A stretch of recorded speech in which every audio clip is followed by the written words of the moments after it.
Polish reject EU occupation. Voices rise for Polexit as Brussels regressing nation. Poland's seemingly steadfast relationship with the European Union is growing increasingly uncertain as more Poles see injustices of the economic bloc. Frustrated young people are struggling to come to terms with the rules imposed by Brussels' unelected elite of bureaucrats. A conflict of interests over migrant quotas, internal affairs and environmental laws has pushed many to call for an immediate end to the EU occupation. The growing disdain comes of the back of EU's top leaders threatening earlier this year to strip Poland of its voting rights if it does not fall in line with the rest of the bloc. Krzysztof Kalczyk, a 24-year-old sales representative, agreed that it is now time to dismantle the archaic institution. He told Express.co.uk, "I don't see any sense or any positive aspect to the existence of this bureaucratic creation. I think that Europe could benefit greatly from a free and open market within the borders of the continent. Unfortunately, under the EU's occupation, Europe is not developing. Eurosocialism is regressing us. Anti-EU sentiments are on the rise," he said, "but it will still take time before a deeper interest in politics takes root with the general public. But national sentiments are strong, perhaps stronger than ever." And Mr. Kalczyk said those who can see the forest for the trees share his views. To him, Poland's membership in the EU should be a contested subject due to how EU directives fail to recognize the cultural diversity of its individual states. He argued Poland's values are simply not compatible with those of the EU. He said, "There are certainly several reasons why anti-EU moods are on the rise. EU law stands above national law today, and about 70% of new bills are implemented directives created in Brussels. Besides this, people now have growing access to information from the internet, and I don't think I need to remind anyone how the government and the media treated us with propaganda just before the EU access referendum. A big incendiary point of contention," he said, "is the EU's imposed migrant quotas which Poland alongside Hungary and the Czech Republic has so far fervently opposed.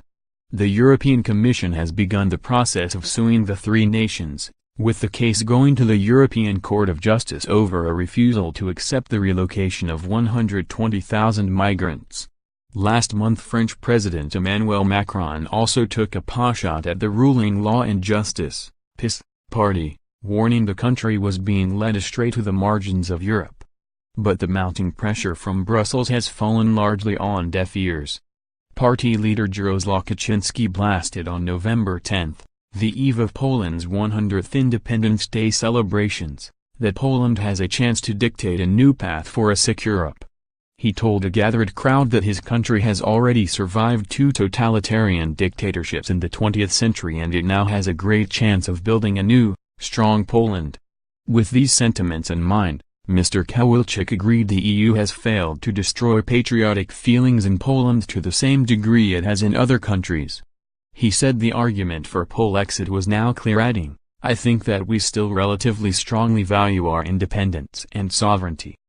Igor Sedro, a student from Stokrzyski, joined the voices demanding an end to the EU's red tape and regulations.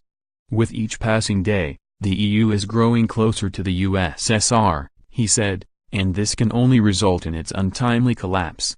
The disgruntled student told Express.co.uk Poland leaving the EU is not a question of if but rather when. He said, "I am supportive of Polexit for many reasons. First of all, the bureaucracy that is funded by the union's many thousands of public servants all paid for by the taxpayer. Secondly, the numerous and unwanted regulations, through which we have absolutely nothing to do with the free market.